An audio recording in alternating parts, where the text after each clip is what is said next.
Unang-una, nakita natin dito si Pangulong Duterte. Back pa rin siya dun sa kanyang usual trope of argumentation at saka yung kanyang core policy, which is yung kanyang kampanya laban sa pinagbabawal ng droga. If titignan natin yung first third ng kanyang speech, ang very much yung emphasis niya ay law and order, at saka yung tulong at saka yung role ng Philippine National Police and Armed Forces of the Philippines in terms of upholding rule of law. I have never denied, and the ICC can record it, those who destroy my country, I will kill you. Hindi siya nag-provide ng evidence or any kind of data, verified data to show na nag-succeed talaga yung kanyang kampanya.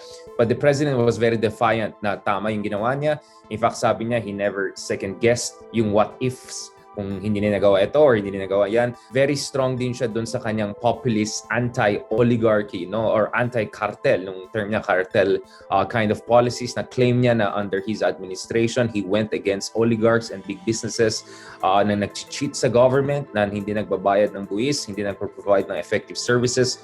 So he was brave enough to go after them. So ang message talaga ni Pangulong Duterte dito is he was a strong and decisive leader. He may have done some unpopular things, pero ginawa niya yan para sa taong bayan.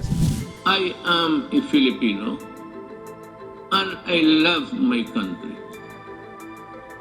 I do not want my country in disarray because of drugs.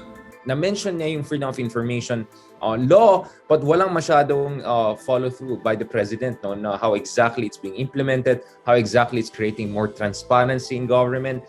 But nonetheless, yung position ni Pangulong Duterte is that under his watch, naging more effective yung delivery of public services. To further promote transparency and accountability in government, we also issued the order of the freedom of information and opens the records of transaction, decision, issuances of all government agencies in relation to this. Processing of driver's license, processing of passports, parang naging mas madali lahat para sa taong bayan, para sa mga OFWs. At the same time, of course, na-emphasize din niya yung infrastructure development, yung flagship infrastructure projects ay nag-speed up under his watch. So there was a lot of I would say rhetorical positioning by the president, yung kanyang populist positioning, but very much thin in terms of actual data, yung kanyang mga claims. Gone are the days when the Philippines decides and acts in the shadows of the great powers.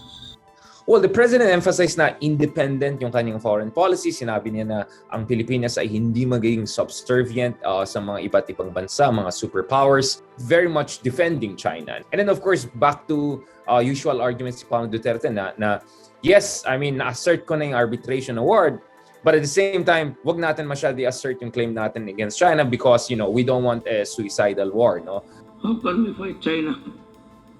Do we have the weapons? Do we have the everything? Hindi naman surprising. We have seen this also in previous State of the Nation address. But very clear si Pangulong Duterte in terms of yung kanyang argument na hindi siya tuta ng mga superpowers.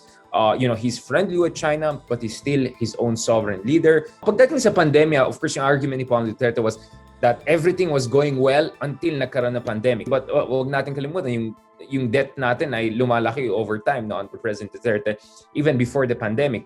Yung ating growth rate actually was the slowest in 8 years in 2019, before yung pandemic. But clearly, he did not want to also go into the details. Ang kanyang position is parang effective naman ang government in terms of management of the pandemic. Nag-provide naman ang government ng social assistance and amelioration measures. I think what he was trying to say is that we are seeing the light at the end of the tunnel, but still be very careful baka kasi this is a train that is coming. And of course, in that sense, he was talking about Delta variant. So I think that was a very good job by the president to strike a balance. I bore no illusions that steering a nation towards a comfortable life for every Filipino would be easy. Mixing record ni Pangulong Duterte. Some would say even more negative than positive, depending on what issue you're looking at. But I think the president has raised some very important issues, has asked very good questions na hopefully masasagutan ng kanyang successors in a more measured, calibrated way that is in accordance to the rule of law, our constitution, and national interest.